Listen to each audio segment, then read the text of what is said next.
as being what, 6:02, 6:03, something like that? 6:03. January 15th, I'd like to call to order this first meeting of 2025 of the trustees of John Germain Memorial Library.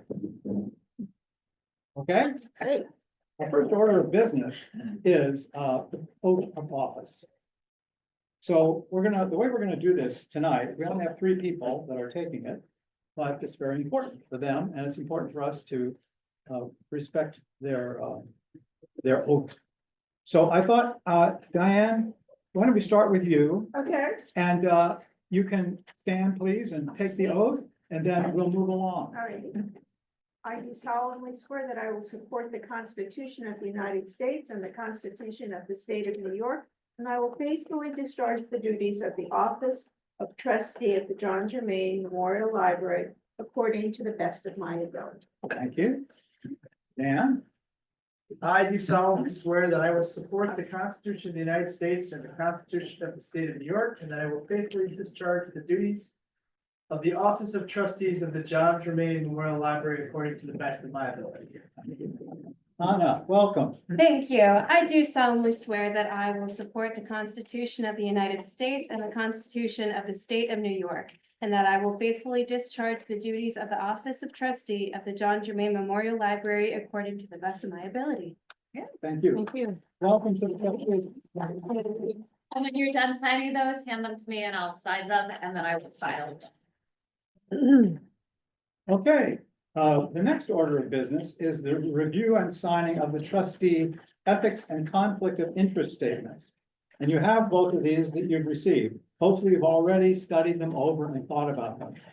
These are, in a sense, very personal documents. It has to do with your own personal behavior, your own personal ethics, while you're serving as a trustee. So it's very important what you do as it reflects upon the library. And so I want you to just privately make sure you've read it, understood it, and are comfortable with it. And then you would sign the form, the ethics statement and the conflict of interest statement, and give them to the executive director. You can do it tonight, you can do it later. If you have any questions, I think it'd be best if we do those after the meeting. You know, like especially conflict of interest or something like that. You can discuss it with Kelly and me afterwards if you have any questions about signing those. Otherwise, just sign it and turn it in. That would be great. The next thing we're going to do, the opening meeting is a pretty ceremonial meeting traditionally. And so we start with these oaths of office. I'd like to take the moment now myself to thank all of you for your support in my getting here tonight, and I hope that I'll continue to deserve your support as the year goes on. I want to thank and recognize Diane for her service as president last year and for recommending me for this position. I hope that I can follow in her footsteps. She has some very deep commitment to the library and concern with big issues. And I, as you know, have been buried in nothing but numbers for 2 years, and I have not been as focused as I should be. So partly for my own edification and for yours, we've decided that we're going to take a look at the American Library Association's Library Bill of Rights. I know this is a document that's very near and dear to Diane, and so I'm asking if she will share it with us tonight. And let's just really think about this. This really has to do with the biggest picture of what we're doing as trustees. Thank you. My pleasure to read this to you aloud. I'm going to read up to number 7 in the bottom 2 paragraphs. You can read on your own. The American Library Association affirms that all libraries are forums for information and ideas, and that the following basic policies should guide their services. First, books and other library resources should be provided for the interest, information, and enlightenment of all people of the community the library serves. Materials should not be excluded because of the origin, background, or views of those contributing to their creation. 2, libraries should provide materials and information presenting all points of view on current and historical issues. Materials should not be prescribed or removed because of partisan or doctrinal disapproval. 3, libraries should challenge censorship in the fulfillment of their responsibility to provide information and enlightenment. 4, libraries should cooperate with all persons and groups concerned with resisting abridgment of free expression and free access to ideas. 5, a person's right to use a library should not be denied or abridged because of origin, age, background, or views. 6, libraries which make exhibit spaces and meeting rooms available to the public they serve should make such facilities available on an equitable basis, regardless of the beliefs or affiliations of individuals or groups requesting their use. 7, all people, regardless of origin, age, background, or views, possess a right to privacy and confidentiality in their library use. Libraries should advocate for, educate about, protect people's privacy, safeguarding all library use data, including personally identifiable information. Thank you, Diane. And I think we are all aware that we're entering a period where, you know, the culture wars are certainly not going to cool down.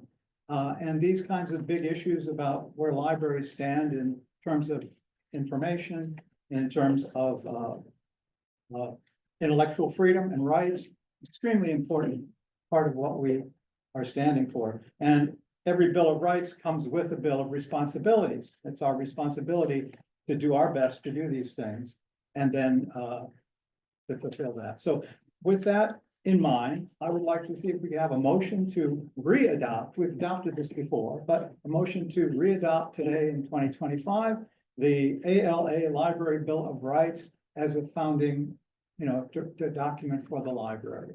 I'll make a motion. Who's making it? I'll make a Robin, motion. okay, I'll second. And Diane seconded. okay. So, and this, I'm not gonna do this all night, but this one is adopted, okay? Oh, we can vote. Oh, we didn't vote. Vote. We didn't vote. All in favor? Oh, I just assumed. Okay, all in favor, please. Aye. Any opposed? Any discussion? Any abstention? Okay, well then, we're done. All right, You like that down. All right. Next order, let me get my period for public expression. You have anything to say? You know. I hope you're feeling better. Good. Okay, let's look now at this approval. We have to approve the board meeting schedule for 2025. I will not be able to attend the February 12th one. okay. Because you're going to the park board meeting? I'm not gonna be at the park, I'm gonna be on vacation Okay, Good for you. good for you. on Myrtle Beach. Nice. Anybody else have any specific conflicts?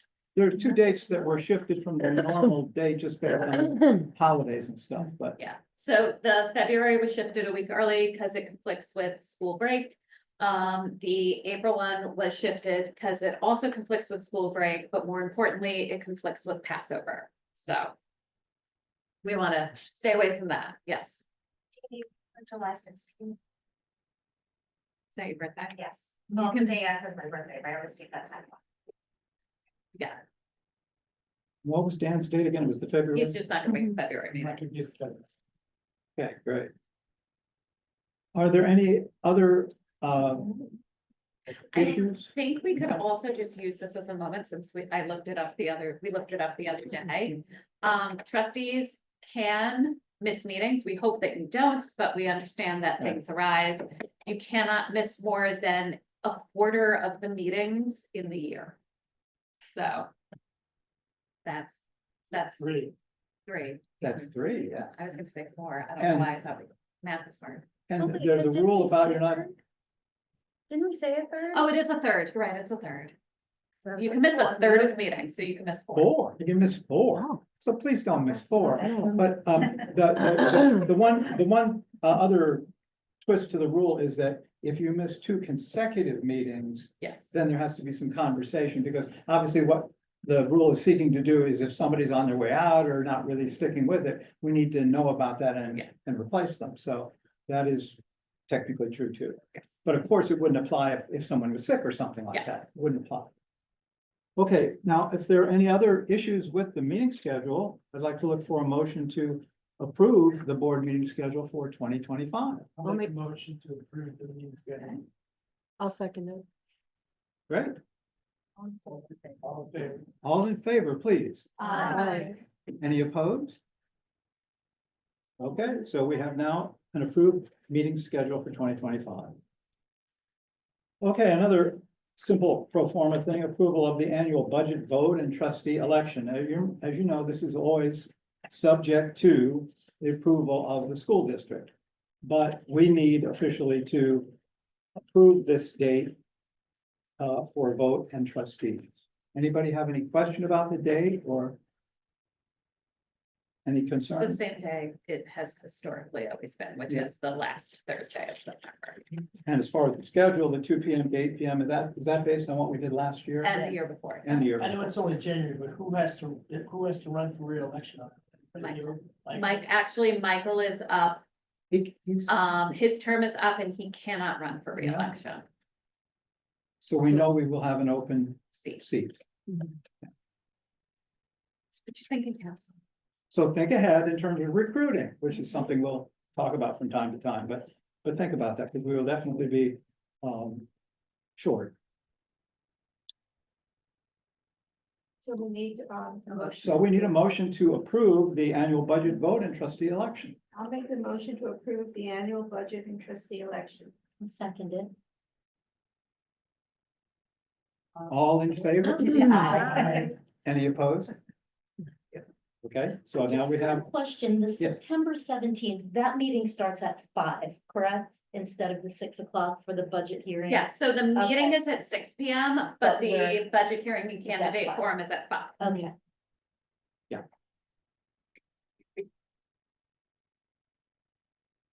okay, the next subject is the approval of the minutes from December 18th, which were distributed, regular meeting minutes. If you've had a chance to look at those, I guess I would first, I'm gonna try to do this a little bit differently. Are there any corrections, additions, or questions about the minutes? Well, there being no questions or concerns, I'm going to say that the minutes are going to be recorded as approved. Approved as presented. Okay, that's technically all we need to do. So we're trying to streamline the whole minutes process. Obviously, it's important. I also just wanted to thank Lisa because she did an excellent job Thank with you. the Oh, minutes. yeah. Thank you. And it was really nice that you were able to format them for me, so I didn't have to reformat them. Not that I minded. I did that for the first 2 years, but to not have to do that saved me a lot of time. So thank you. More time than I thought it would, so thank you. Yeah. Okay, let's see here. Next is the report from the Friends of the Library, but there is no report, right? There's no. Okay, treasurer's report. As has become fairly customary, we've had the outgoing treasurer has done the January report because it's the closing of the year of service. And Megan will begin doing the reports next month. I'm gonna try to keep this really short, so that you don't have to listen to me too much tonight. Let's just start with where we were at the end of the year, which means the same as where we are at the beginning of the year. And it's really an excellent position. We don't have to go over all the individual numbers. We're very close to $5 million. And the distribution of it is excellent. We have 530,000 and some in cash in the operating account at Dime. We have our 2 savings accounts, another $400,000. So that we have total working cash assets of close to $1 million, which is certainly plenty for our needs. We expect to get money from the village, maybe early February, right? School district, yes. This school district, yeah. Early February, so that money will easily cover us. As you see now, we're also approaching very close to 4 million in total investments. And one of the note I made here was now we have a balance of 80% of our money invested and only 20% of it that we're carrying as operating cash and checking and so forth. which is an excellent balance. And if you look at the second chart, we don't have to go over all the details. The point is that we've gradually shifted these accounts around to the point where we have a better balance. And our year-end position has, generally speaking, been going up. We had a drop off, obviously, with the glow up. So that you'll see our high point there in 2022, we were over $5 million at the end of the year. And now we're just about at 5 million. So the good way of looking at that is that we basically made up the money that we spent on the glow up, which was a serious amount. What did it roughly end up like $500,000 or $600,000? Something like that. wasn't it? Something like that. Yeah. I would probably say close to $500,000. Yeah. I can get those Yeah, numbers for But you. that, you know, the point is just that obviously it's very healthy that we're able to absorb that within a couple of years. We're certainly not going to be able to do that with what could be a $2 million HVAC project. But at least this shows, you know, that the library is well positioned to be able to deal with these things, and eventually the money will eventually come back. After we do the HVAC. Okay, yeah, I don't really think there's any point in going into the December numbers. They were very typical and not worth really spending a lot of time on. But what I would like to do is look at the year-to-date budget. Meaning where we were at the end of December, at the end of the year. We had overspent our budget by a couple of percent. But that was easily offset because we overdid our revenue by 107%. So obviously we came out ahead. If you look at these numbers, I think it is important as trustees that we see what's happened. This is basically the period of your tenure, I guess, these 3 Yeah. years. Yeah.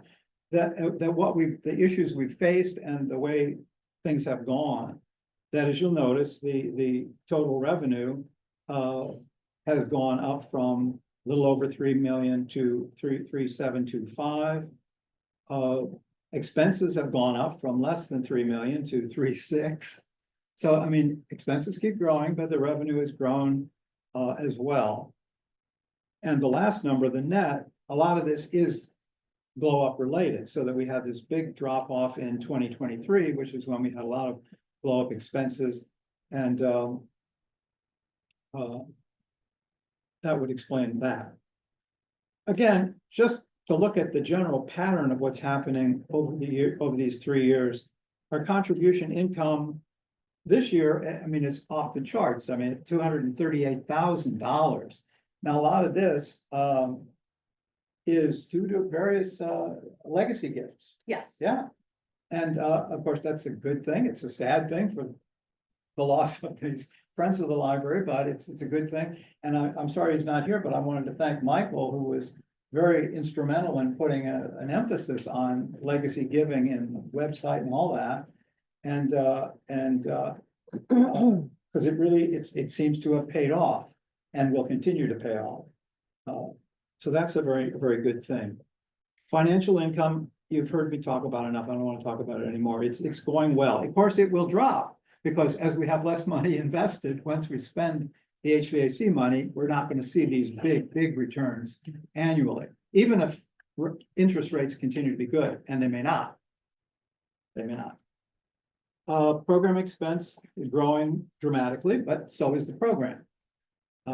Personnel expense growing dramatically, and it's not so much that's number of people, it's. Yeah, so what I wanted to mention about personnel expense is it looks like it's a huge jump from 2022 to 2024. So when you look at this chart, this is what was spent, not what was budgeted. And in 2022, we were understaffed. And the staff that we had 3 or 4 who were very new. And so they were still in their 6-month probationary period. So they did not have retirement benefits. They did not have long-term disability and life insurance, which is an expense to us that we did not incur. And so, when you're not paying salary and you're not paying benefits, because for half of the year you don't have a full-time librarian, you spend less in payroll. So it's not, what has been budgeted thus far has not gone up $500,000. We haven't raised the budget $500,000. It's what we've expected.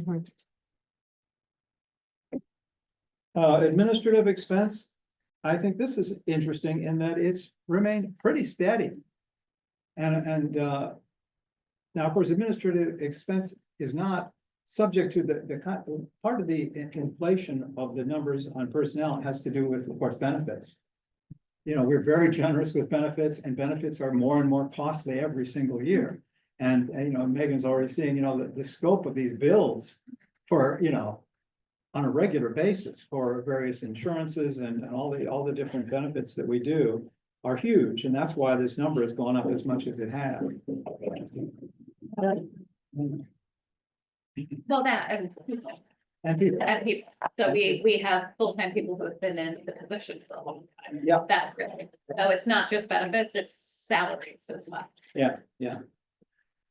As far as building and grounds expenses, I'm still pulling out here from 2023, which was where we had a big bubble with the glow up, because it throws off, it prevents us from seeing what is the growth in general of our B and G expenses. And there certainly is growth. I mean, it was only 250 roughly in 2022, and this year it was 415.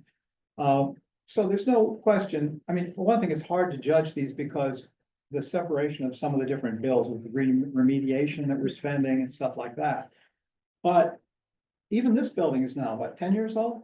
Is that right? Almost. The expanded building? Yeah, I mean, so so, so we opened in 2016, so we've been open to the public since 2016, but some of the things installed in this building have been installed since 2012. Yeah. So like the HVAC. Yeah. Going forward with building and grounds, I mean, regardless of HVAC, if we did another glow up or something like that, we would use the capital Yes. reserves and so it'd be clear. It would be more clear, it Okay. would not be in operating. Right. So the other thing to think of is some of our expenses are not HVAC remediation, but ultimately it's maintenance on the HVAC because things are breaking or malfunctioning and we have to have them come out and repair what's there, which sort of has nothing to do with the replacement remediation process. And then also with the geothermal running inefficiently, then we also have an increase in cost to electric, right? So it's all sort of intertwined. So I think once we have the new HVAC system in, my guess is, based on prior experience, we'll probably see a reduction in our electric bill because we won't have a pump running 24 hours a day, 7 days a week to try and keep up with the system. Or in the case of what's currently going on, like space heaters in the penthouse. Right. Which are electric, so we'll see a bump. Probably next month in our electrical use. okay, I think, like I say, the rest of this, bills and applied payments, the bill payment list, payroll details are very straightforward. So I don't want to spend any more time on those. So let me just say as a final comment here, on a couple of years of this being my area of responsibility is we're in excellent position financially, and I think we've gotten our accounts. I gotta say, Kelly has been wonderful to work with. She budgets beautifully. She and Wanda and the staff handle the bills beautifully. Megan's been going through a training process on this, and she can back me up on that. I mean, things are strongly under control. It's over the next couple of years, the concern in finance obviously is going to be keeping good track of the money that's being spent on this big project and making sure that we don't miss something that's happening in the budget. Because we're distracted by those enormous, sums of money going out the door. But I gotta say also that looking forward, I think Megan's gonna be an excellent treasurer. She's showing tremendous instinct for it, don't you think? Yeah. Yeah, and I think that it's gonna be great.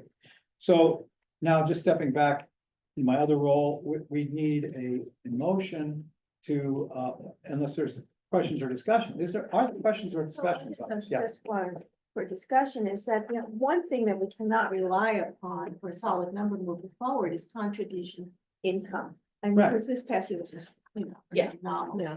Yeah. So that's big unknown. that's true, that's true. And, you know, I think if we went back multiple years, the numbers in 2023 and 2022 are fairly typical. I'd have to go back to be sure, but yeah, that's a big. Yeah, so you probably have to like count on the more typical numbers. Right. And since Michael is here now, I wanted to I thanked you before, but you weren't here. For your emphasis on the legacy giving, because we're talking about right now about how much money came in the most recent year. My apologies for being late, everyone.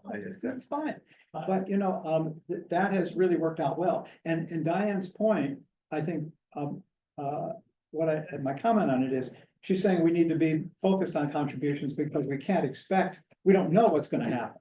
But I think that the other lesson to that is, just as Michael, and others, put an emphasis on legacy giving recently, there may be other things that we can do in terms of encouraging contributed income. And I wanted to thank you for your annual campaign. I mean, we did an annual campaign for the first time in several years. It was quite successful. What's the number? It's close to $10,000, wasn't it? Probably now it's over 10,000. But, It was so beautifully written, Diane, really was. you know, it was a great letter. Yeah, It really worked out. And so, you know, obviously we'll continue to do an annual campaign. And what I'm saying is that we should continue to think of other things that we can do to encourage contributions. So that we don't have to say, oh, well, we can't count on it. No, we can't count on it, but we can try by introducing different methods of giving, Mhm. you know, to encourage people to give. You lose nothing by asking. No, no. Next year, I think I think we should do an appeal letter every year, but it's gotta hit the mail. It's by gotta be there in October 1st. October. Because we all know what happens by November, Yeah. December, you're gonna get flooded. Yeah. And, you know, I always like to the first one I get, which is something that's important to me. But that would help. And I also think an additional legacy, maybe even in the newsletter, when we all get those legacy, you know, think the legacy giving, you get them from your alumni associations, whatever. I think we can make better effort to get that out there in printed form as well. Yeah. Make people aware of that. That's a good point. And, you know, another thing, we should look at the list of gifts that we've actually gotten and analyze them, because, you know, we need to know what kind of person is giving to us in legacy. Because there's different ways of approaching people depending on why, Yeah. you know, what is their position in life, you know, what kind of people, you know, there in some institutions, in some settings, you know, an institution might hold a little seminar on giving, you know what I mean? And as part of their program, Mhm. you know, charitable giving. You know, maybe we do that. Do we do it? Have we done it? No. Yeah, but that's something that a lot of colleges certainly do it, Yeah. you know. Social media, that's, see, because we're relying on just correspondence. Yeah. And that's kind of old school. Yes. now. I will say a lot of every time I sent out an e-blast reminding people to give, we got like 3 or 4 But donations. even something more visual, you Mhm. know, whether it's an Instagram Yeah. post or something Yeah. like that. We but were on Not just a Instagram and joke Facebook. type of Instagram post, but a really very serious thing. Yeah. From perhaps a donor, a little 30-second. You know, Mhm. blurb from somebody who's very well respected and known within the community, and say, listen, I'm giving, you know. Yeah. You know, towards the John Germain Library because of this and this. And you Yeah. can have different age groups and people who are talking, not even so much about what I'm giving, but what I'm getting from the library. Mhm. And therefore I It's so fun that encourage you it. said that, because we're moving towards our My Public Library campaign as part of library advocacy, which is a statewide effort to do all of those things. Right, and then you make it, you don't even have to be a check, but you connect it to a link, whether it's Venmo or anything else that just says it's an immediate transfer, you know, over or something along those lines, so that we can take advantage of people who might be more adept at that type of thing. So you want to Mhm. get them right away. So, you know, I agree. I mean, you know, when we see what's happening with things like GoFundMe, you know, there's an enormous amount of money that's moving around when people express a need, you know, whether it's an institution or an individual or a family, and the responses can be significant. So again, it all depends on what the target group is, and we have a wide target because we serve such a wide population from families, kids, young people, and then older people that fit into more of the legacy type of thing. We think of the older person, but, you know, there's plenty of giving that happens with younger people. Would you call, how we follow up with donors like robust? Like what's the, after the gift? What happens, After whether they it's give us a gift, $20 or $200? they get a letter from us. So if it's an appeal letter, it's signed by the person who sent the appeal letter. So Diana's signing those. Mhm. And if it is just a donation to the library, it's a very lovely letter, which is very nice, but also is for tax purposes. Sure. As well.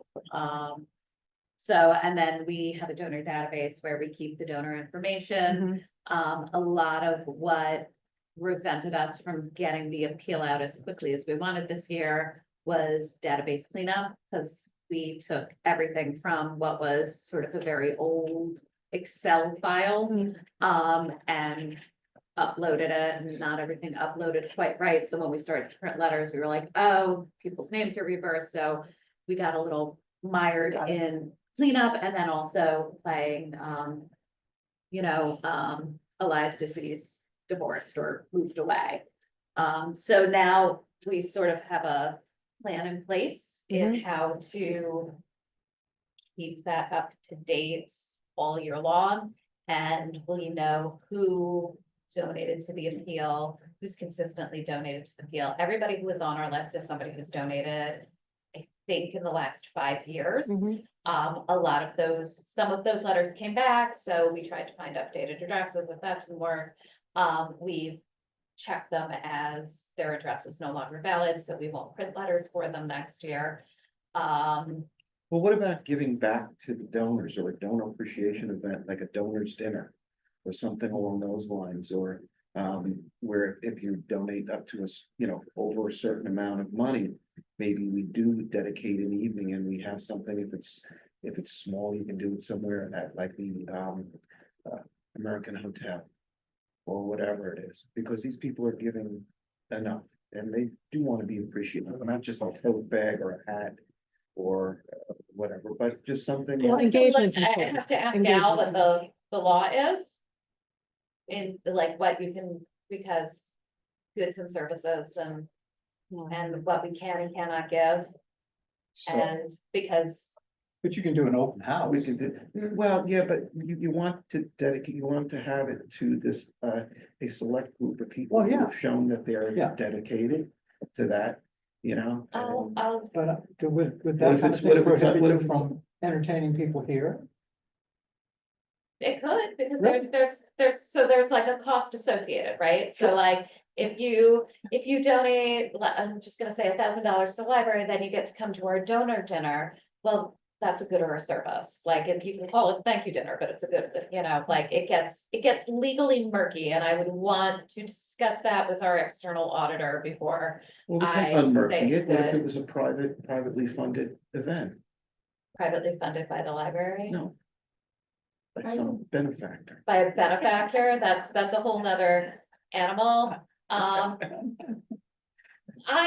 this? How about I will look into it and get back to the outreach committee about it, and then they can report back to the Sounds board very as a good. whole. Before we get too. But just much some into type this. of appreciation, No, I'm more than you picking want. up what you're putting down, Thank you, but I also, run with it, like, this is. I have to follow the law. no. Yes. Don't worry about that. I just want to mention that these meetings are recorded and on the internet forever. And as Who's the outreach executive committee? director, I'm going to uphold the Constitution of New York State. You signed an oath, right? Yes, I Yeah. didn't sign it over, but Well, I I signed a think contract. we should wrap up the discussion in these areas. I think this has been a really great discussion. And one of the things that it reminds me of is that from time to time it comes up, we need to have some clarity about what committee is responsible for these things. And, because these kinds of ideas, whether it be fundraising, donor appreciation, outreach, public relations, whatever. I mean, presumably would be our outreach committee, but I think that what we need to do is somehow, who's chairing that committee now? Outreach and public That's relations. Ryan. Yes, Who? yes. Lisa. Ryan. Oh, Lisa, wonderful. And what I'm saying is that I think that you're hearing all these great ideas, and I'm sure you have many of your own. And what you need what I'd suggest you do is, as chair, whenever your next meeting is, try to develop an agenda of, let's take action on X, Y, Z ideas, bring them back to the board. So that we can actually move on certain projects. Because, once or twice a year, we have these kind of conversations, but they don't always result in something, And so I think a lot of it, to make these things work more effectively, if it comes through a committee, is the way to do it. And then you can feel that you're really, leading and contributing something by pushing that agenda. And the same thing goes in finance with approaching investments. If we're gonna have to look into new investments, probably fairly soon. In each committee, you should think about how you can move the ship forward and then bring ideas back to the full board for discussion and approval and hopefully for action. I think that would be good. But anyway, I think for now we should move ahead. So if there are no other questions or discussion about the finance reports, I need a motion on approving the whole package here of treasurer's report, warrant, what else has to be approved? The treasurer's report, the warrant of checks. Yeah. And the payroll warrants. And I can promise you they've been checked I'll make by a mo- three of them. I'll make a motion to approve treasurer's report, the financial reports, the warrants and the payroll. I'll second it. Terrific. Yeah. So that is done. No. No, Voting. So, I second vote. all right, All in favor. I don't know why I'm missing that consistently. Gosh, oh, may we have a vote? All in favor? Aye. Any opposed? Okay, good. All right.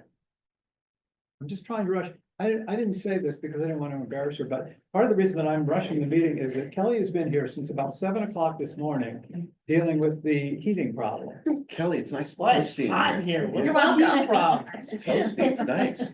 So I promised her I would Please move the come meeting down. along briskly, but there you go. Okay, You just gotta be here in another 4 Also- hours, might as well stay. no, I won't be here tomorrow. I'm like, what did I say the other day? I'm like, this is my 10th day in a row of working. I'm punchy. Which has been a lot of fun for the staff. They're like, Kelly's lost her mind, so that's a hoot. well, yeah, But it's okay. yeah. And without further ado, then it's time for the director's report. So, she's been up since 7 and we want to make sure she gets, Been here since. been here since 7. That's okay. On the job since 7. Get that woman a piece of chocolate. I don't know if you guys know this, but the sun is not up at 5 o'clock in the morning. Yeah. Yes, I Nor know at that. 6 o'clock in the morning.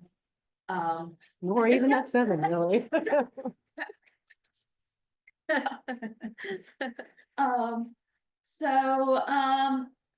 You all read my report. It's fairly, scant, because everything is, everyone's been sick.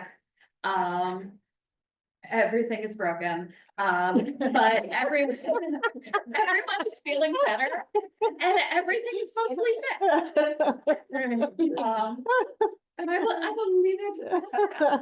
And then you also have in there, statistics, as you can see, our numbers are, pretty much what they usually are in January. I'm not sure why there's such a huge difference between January 2023 and January 2024. Although that was sort of when our door counter was getting a little. Wait, this is December. December, yeah. January's not over yet. So that was sort of when our door counter was getting a little. Whatever, we replaced our door counter because it was getting unreliable, so that could be part of it. And, you know, in terms of circulation, I think we're seeing, sort of a lot of what we're seeing in regards of physical circulation of books on a local, state and federal level is as people move towards e-readers, and digital formats. Physical items are circulating less, but those digital items are circulating more. What about website visits? That's such a strange thing.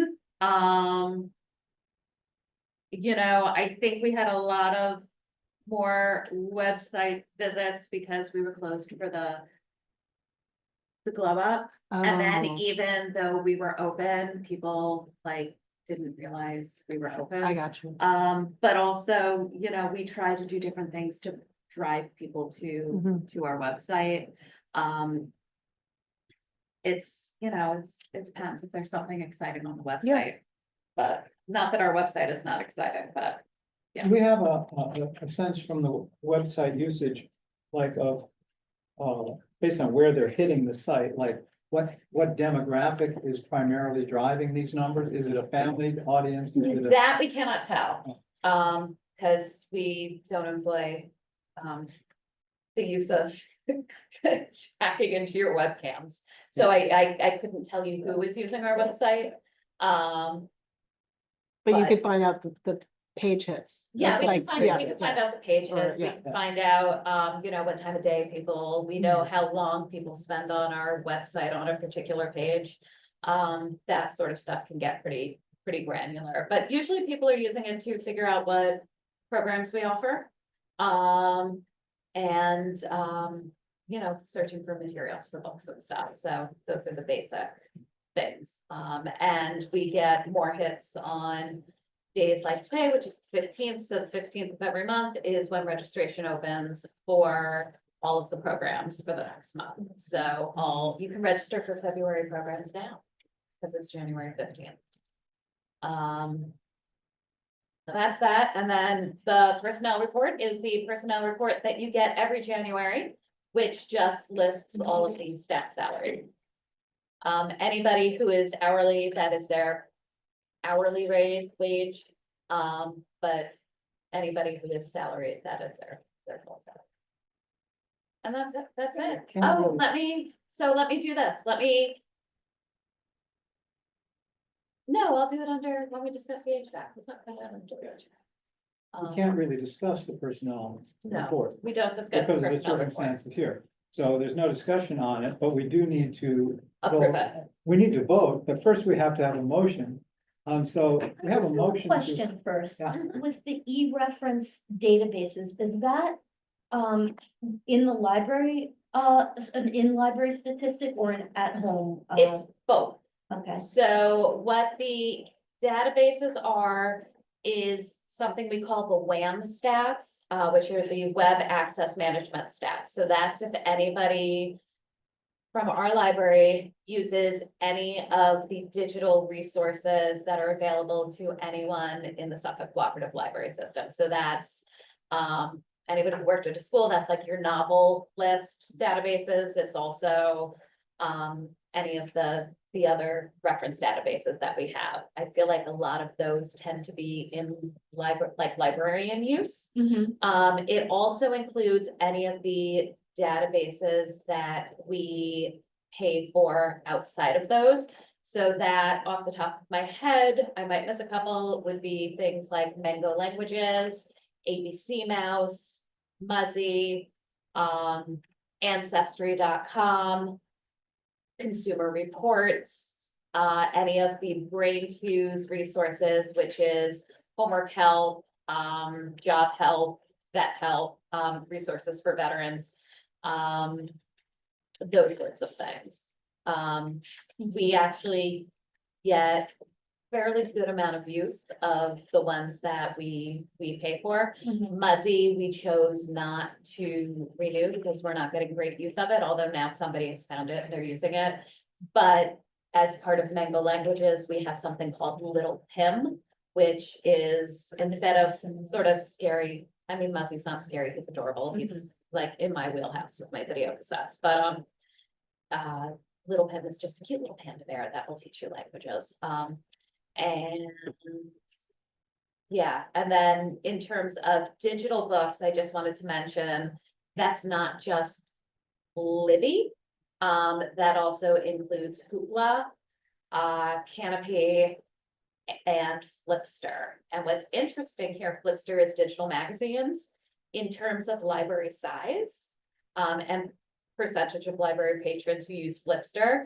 A lot more of our patrons use Flipster, in ratio than a lot of other libraries. So I'm not sure why our patrons love Flipster so much, but they're into it. And it's fun. I like Flipster. Flipster's great. Like you, I mean, I love to read a magazine in an airport, but Flipster's for that. If you don't want a physical magazine. Okay, so we do need a motion with regard to the personnel report, which you've seen. So unless there's any, I so move. I second. okay, we have a motion and a second. Can we vote, please, on the approval of the personnel report? All in favor? Aye. Any opposed? Then that is passed. Terrific. Next, we have the committee reports. My understanding that we didn't have committee meetings as we typically don't in December, January, unless, is there something I don't know? I went to the park board meeting. That's right. Okay, that's the one. Yeah. So tell us about it. So I got introduced to everybody. They have a new truck that is now inspected and registered for the use of the park. Jeff got a delivery of pine fiber mulch that they're going to put over the playground. He's got one now and one coming in April because he didn't want to put it all out. One man putting it all out was a lot.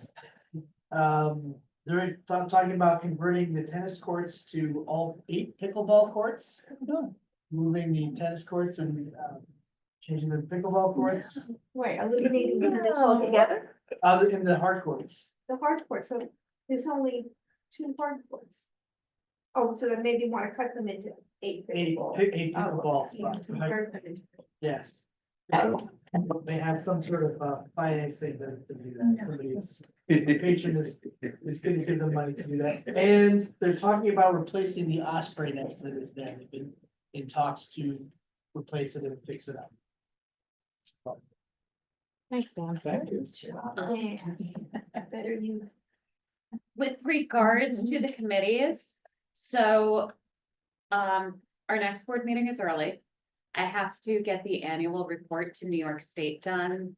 I'm going to Albany to advocate for libraries. And we're working very quickly as we can with Al to get stuff done before it hits height of tax season. So I am going to email the committee chairs and we'll get the committees together after the February board meeting, if that is okay with everyone, because well, I have things, but thank you. All right. So. Okay, so on to old business, So- HVAC. So we are on the agenda for the ZBA meeting. You might have seen our beautiful signs out on the lawn. Which is the 21st at Village Hall. I think it's at 5:30. I will remind you all of that meeting on Friday, probably. Because Monday's Martin Luther King Day of service, so I won't be here. And so if you can be at that meeting, that would be great. Because it's important for us to be there. Also, when we talk about the HVAC, as you know, we lost heat in the building on Friday. And Ron could not get the heat back on due to the lack of water running through the HVAC system. So we were working with space heaters. I had the brilliant idea that if we sacrifice the cold air in the archive, maybe we could limp along by running the system at 30%, which would be, or 30 at a third, which would be just running heating. And that got us through till today, where a temporary heat solution was put in place. Buildings and Grounds had a quick email meeting about it. It cost the library just under $10,000 to heat it for the month. That's with labor and rental of the equipment. As you can see, it's very toasty in here. We were also able to now ship that 30% use of our geothermal system to cool the archives. So everything is preserved. The well company, it also gives the well company a little bit of breathing room to get us on the schedule. Their feeling is that the issue with the well here is that it is full of biofilm. We've cleaned the diffusion wells twice, in recent, like, I think back in the fall, and then 6 months prior to that.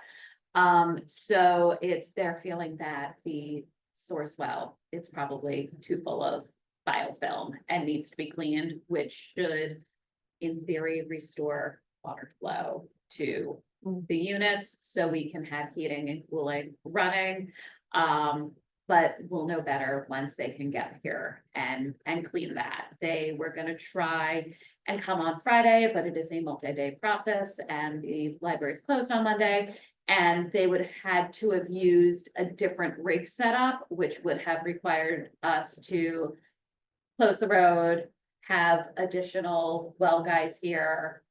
It would have been incredibly expensive to do, and I just sort of felt like if we have the emergency heating and we're renting it for a month, we can give the well guys enough time to set up a situation where their cleaning can be less expensive. So those two costs will. Maybe less disruptive. And less disruptive, that's the other thing, right? So the crane that they normally bring is in a truck that, like, I can drive. But in order to bring the other equipment out, and this is why they would need the third guy, it is a much larger truck and you need a CD and you need a special permit. So it's like a truck that my husband. Yeah. Didn't you say that they were able to take the equipment, put upstairs through the ladder and the whole? They were, How the heck did they do that? because they were, like narrow enough by like 1 inch on either side. What, they could like put something else? They're basically high yield space heaters. And so what they're doing is these space heaters are blowing and they have safeties on them. So if it gets too hot, they turn off, and we have a fire suppression system upstairs. So if they, you know, like I have been assured that it will be okay.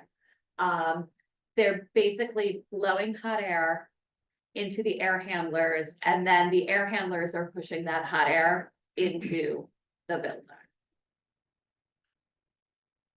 Dan? Dan, An don't, expensive way to heat a building. it's an incredibly expensive way to heat a building because we're basically running this building off electric heat, until we I can. have lots of thoughts, none of which I can put in public. I love that for us. We'll talk about it later. It is what it is. The hope is we only have to do this for about a month and then we can sort of continue to limp along. But that's sort of why it's important that we show up to these meetings. You know, Tiffany is aware, and that she should make it a talking point when we go to these meetings that we have hit the end of our. Yeah, we've hit the end of our road here.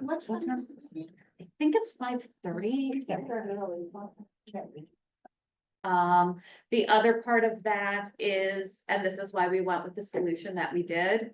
It does not require us, because the first solution was to put them on the public floor. The problem is they get very hot. And you take the person of average intelligence, and remember, half the world are less intelligent. And so we were worried about safety concerns also, like books are made of paper. And then, and then, you know, in being able to do it directly by the air handlers and have it up in the penthouse, this prevents us from having to put like diesel trailers or generators, or any of that stuff, which would have to be wired from the outside and dragged into the building. So really, the choice is the least invasive and, least. It's, they're all bad choices, but this is the least bad. Right. So Wow. there we are on that. Does everybody feel good? Does anybody have questions? Does anybody want to go on the roof and look at the heat pumps? We can do that after the meeting if you'd like. A little flashlight. You're gonna backflip. Also, Shall we move on then to new business? We can move on to new Yeah, business. yeah. So this is really just reminders to all of you. If you have not gotten it yet, Ellie will send it by the end of the week. I'm gonna skip, well, let me start with annual trustee training. We have to do annual trustee training. I sort of talked to Elliot, about this, and Megan was there because we were doing treasurer's things. What I'd like to do this year for trustee training is invite Anna Lee Dragon, who is the executive director of the New York Library Association, and Nyla's director of governments. I forget what the rest of his title is. He's basically the library advocate, and have them come out and talk about mission, purpose, and scope of libraries, why advocacy is important, what's going on in libraries in New York State, but also, you know, across the country, because it's really important what's going on now in terms of libraries and what kind of legislation. So a lot of it's advocacy season, so I don't we're not gonna be able to do this in February, right? So we might be pushing trustee training to like March or April. But if everybody feels good about that, I will ask them to do that. I'm also gonna send out to you. They are doing another session of the trustee handbook book club, which is an online thing that you can go to. I think Diane did it 2 years ago. Yes. It's great. It's Rebecca Smith Aldrich is doing it with Ron Kursop, and I forget I can see his face. I just can't think of his name. There's also older recordings. I'm going to send all that information out to you so that you have it. It's great trustee training. It does count as trustee training, but I'll send that out to you. And then it is that time of year for your annual New York State mandated sexual harassment prevention training. And so you'll get that super awesome know before video that teaches you not to harass individuals. I got an email saying that I had some sort of voicemail, and I clicked it, and it's like, it's a Here- phishing test. I got a similar one. It was, It was, It's a and test. so you will also all be receiving additional trainings on phishing and internet security. Because when the phishing test went out to all the emails, I don't want to say that the Board of Trustees failed miserably, but you guys failed miserably. Don't click things. it's like, I was on my phone, so I wasn't worried about anything, you know, Yeah. so I wasn't right. worried that I was gonna hack my phone, but No, but you are gonna, saw that I was so mad at myself. but you are going to end up spamming all your friends and loved ones with viruses, so So mad. at myself. yeah, we're gonna do some When more was it? I don't phishing even training. know. About a That week ago, Yes, there's setups. We send them out periodically and then, you click on it and it goes, oh, you fell for a phishing thing, bad naughty, naughty, naughty. yes. Really? Yeah, A it week ago? was probably about Probably about, Yeah. maybe it was That's 2 how- weeks that's ago. how I you do it. What's, don't know, maybe some of you had ended up in your spam. what's the deadline for the trustee training For the trustee training, it just has to be done by the end of the year, next year? I mean, twenty by twenty-six. December 2025. The sexual harassment prevention training, we put, it's ongoing, but we usually give you like January 2 weeks to a month to do it, to make sure you do it in a timely manner. And you will be consistently reminded when you're overdue, because I haven't done mine yet. So I'm not gonna ask what the penalty is, it's your last year. If you don't do it, Yeah, um, that'll be removed. Oh, you're gonna leave Potentially. bucket, nice. Yes. yeah, would you like me to contact the state and ask Give it to them? me earlier, yeah. Good contact, please don't make me contact the state and ask them. So I think you should. I'll just wing it, right? you swing it. That's right. It's training you've done before, so you should. I know, that's why I wanna duck it. How do we access that again? There's a link in your email. Yeah, That They link give you you the- can they give click. the Click that test. one. yeah, They do give you a test. they give you yeah. a test, right? If you fail the first time. And then you get a little certificate, so, and if you have any trouble, because sometimes it doesn't always love the browser you use. And right. that's it, Thank you, Kevin. Is there any other new business none. that anyone has to bring up? Well, then I guess it's time to ask for public expression. Do you have anything to say now? Okay. And there's no need for an executive session tonight, I believe. And you know what that means. I make a motion to adjourn the meeting at 7:03. I second. The meeting is adjourned. New here? Thank you. These are for Kelly. Good job, Elliot, thank you. Yeah.